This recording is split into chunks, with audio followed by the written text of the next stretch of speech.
Welcome to Once Upon Tonight, where every night begins with a story. Close your eyes, take a deep breath, and let your imagination wander beneath the stars.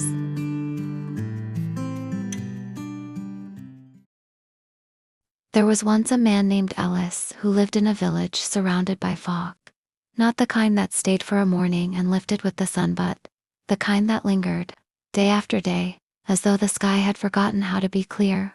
The villagers had grown used to it. They lit lanterns at noon, kept their coats by the door, and walked slower than usual so they wouldn't miss a step. But Ellis was different. He didn't mind the fog. In fact, he collected it. Every morning, before anyone else was awake, Ellis would step outside with a small glass jar, twist off the lid, and hold it up to the thick air. He never explained why. Some thought it was a joke. Others figured he was just a little strange in a harmless sort of way. But Ellis had his reasons. Years ago, before the fog had settled in for good, he had lost something. He couldn't say what exactly it was in a person or an object. More like a feeling, a clarity. The kind that lets you look in the mirror and know where you're going next. And when the fog came, it matched what he felt inside. So, he started collecting it. One jar at a time, day after day, year after year. He stored them on shelves that lined the walls of his small home. Some jars were labeled with dates. Others had simple notes. The day I almost left. The one good dream. Not sure what this is, but it matters.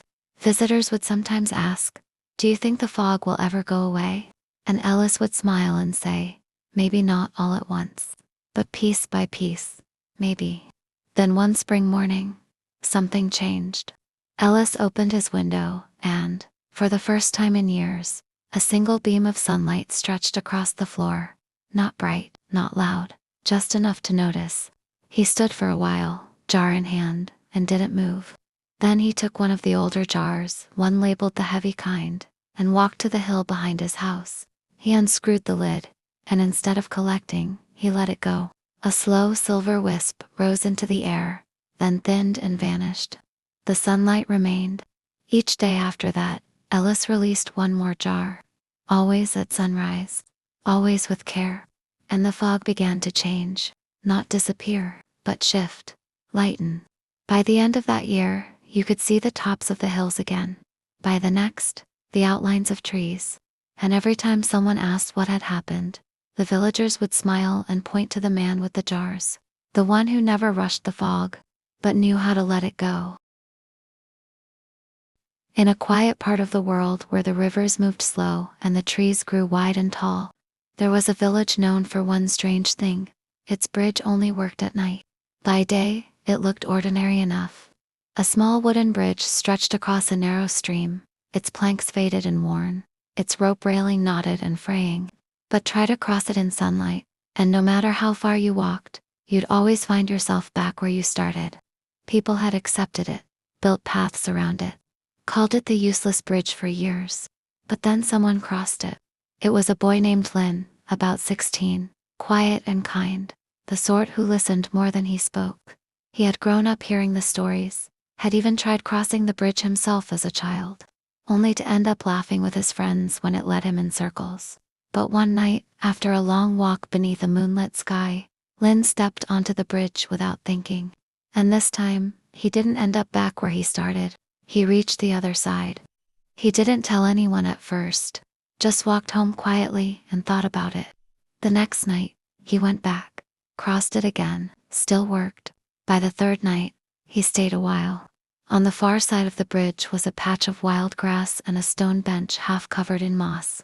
Lynn sat and listened to the stream. It was peaceful, like a place forgotten by the world. Over time, he noticed something. Whenever he crossed at night, he remembered things he didn't know. He'd forgotten his mother's laugh from years ago, the name of a stray cat he once fed, the exact shape of the stars the night his grandfather passed. It wasn't magic in the loud, glowing way. It was quieter, personal. One evening, he brought a notebook, sat on the bench and began writing things down. Not stories, not plans, just little pieces of memory, feelings, bits of clarity. Soon, others began to ask why Len always walked alone at night. He told them about the bridge. Some didn't believe him, others did. Slowly, the night traffic grew. People crossed in silence, sat on the bench, thought about things they hadn't thought about in years. And in time, the village stopped calling it the useless bridge. They gave it a new name, painted on a small wooden sign at the entrance. The bridge that waits. It didn't lead anywhere special, just somewhere you needed to go. There was once a village hidden deep within a valley where the trees grew so tall, they touched the morning mist. The village was ordinary in most ways. Children played in the fields. The market opened at dawn, and the river sang its usual tune. But at the edge of the village stood a building unlike any other. It was called the trade house, and it had no shelves, no prices, and no money ever exchanged hands. The sign above the door read simply, "Leave something, take something." No one knew who started it. It had always been there, as far back as anyone could remember. People didn't question it, they just used it. One day, a girl named Tessa, no older than 12, entered the trade house carrying a small, broken music box. It had belonged to her grandmother, who used to wind it every evening after dinner. It hadn't played in years, but she couldn't bring herself to throw it away. She placed it on the center table and looked around. There were all sorts of things: well-worn books, hand-knit scarves, half-melted candles, and once, even a single shoelace in perfect condition. Tessa found a folded piece of paper with neat handwriting. She opened it. For someone trying to forgive themselves. She didn't fully understand what it meant, but she liked how it felt. She took it, folded it into her pocket, and left. From then on, Tessa came often. She never took anything too big. A button shaped like a star, a pressed flower inside an envelope, a note that read, "You are not running out of time." And each time, she left something behind. A drawing, a seashell, once, a single earring with no pair. Years passed. People kept trading quietly, without rules. Some items disappeared quickly.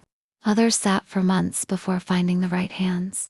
Then one autumn morning, the villagers woke to find the trade house gone. Not vandalized, not burned, just gone. The spot where it stood was bare, the grass untouched. No one knew how or why, but in its place, they found a small stone with words carved into it. "You know how to trade now, keep going." And so they did.